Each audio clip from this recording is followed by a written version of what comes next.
बोला अपने अला काम करी हल हल लास्ट में छठ माई के लाइन गा दो।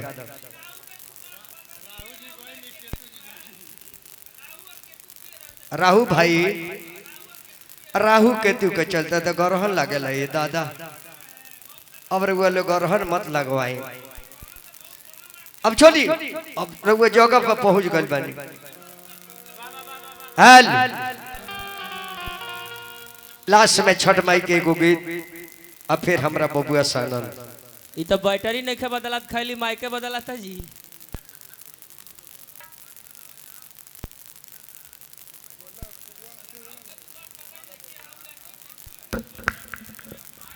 हेल हेल हेल रीड बढ़ाओ मास्टर।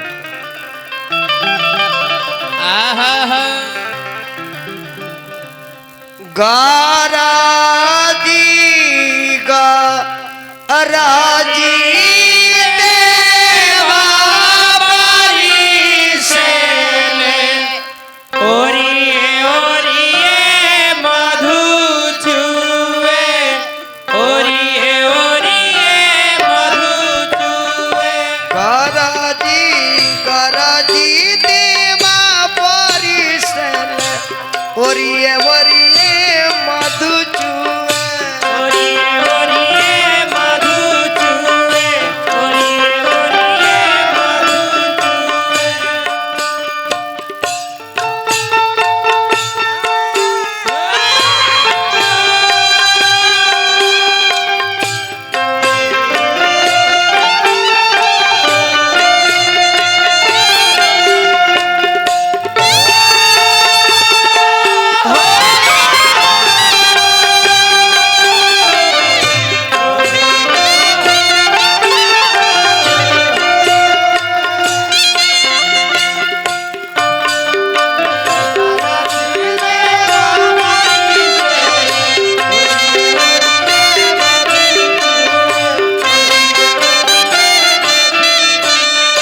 कोसिली के चलानी अभिषेका सेवका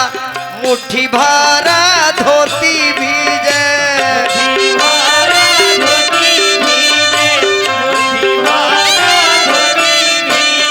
डाला लेके चलानी अभिषेका सेवका मुट्ठी भरा धोती भीजे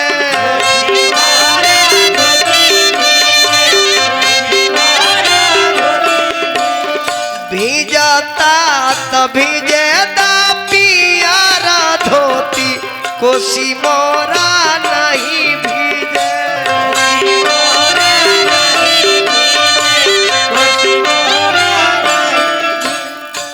वहाँ का नाम ना ले वहाँ के मेहरारू का नाम हम नहीं जानो काहे जी नहीं जानो हरकेश तिवारी जी अरुआ मलकिनी का नाम खुशबू करे नम कड़वा पर रहनु खुशी बाप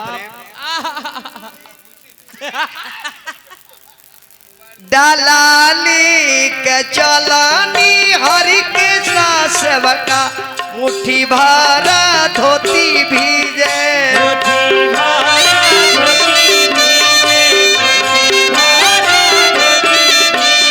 भीजाता तभी जेदा पियारा धोती कोसी मोरा नहीं भीजे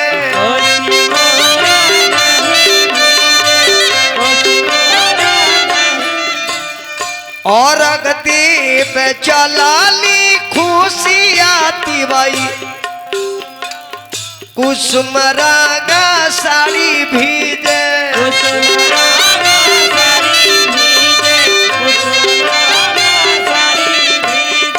और अगदेव चलाली खुशी आती भाई कुसुमरागा साड़ी भीजे कुसुमरागा साड़ी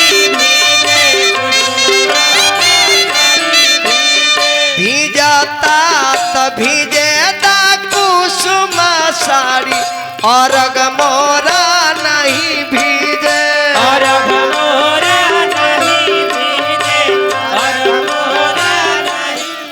ऐसे भी अभिषेक बाबा के नाम लेने और छोट भाई है और कमलकिनी के नाम हमरा ले बहू का नाम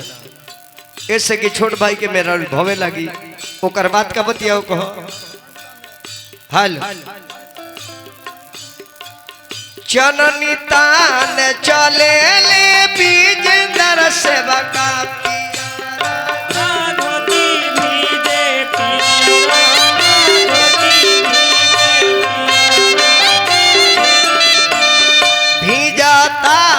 भीजे जननी मोरा नहीं भीजे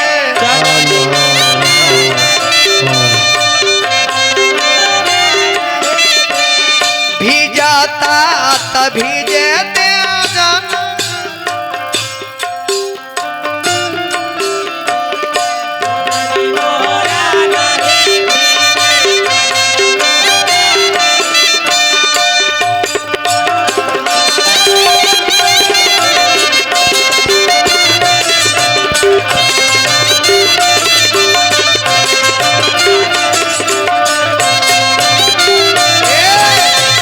अब हरि के नाम लो कहे के बाद श्री कृष्ण गोविंद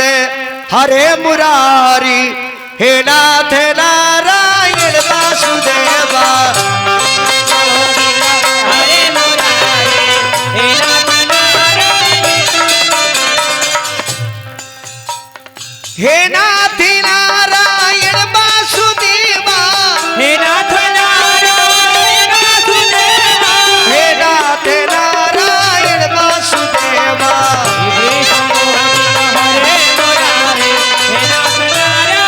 श्री कृष्ण गोविंद हरे मुरारी हे नाथ नारायण वासुदेवा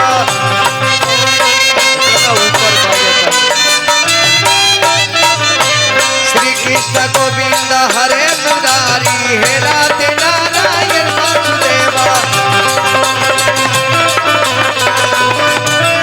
श्री कृष्ण गोविंद हरे मुरारी हे नाथ नारायण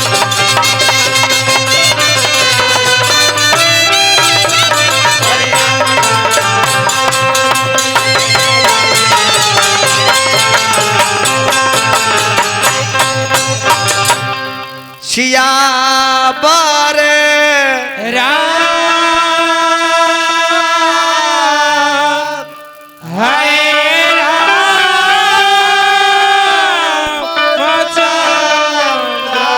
की जय जय श्री सीता राम जय हो खष्टी माता।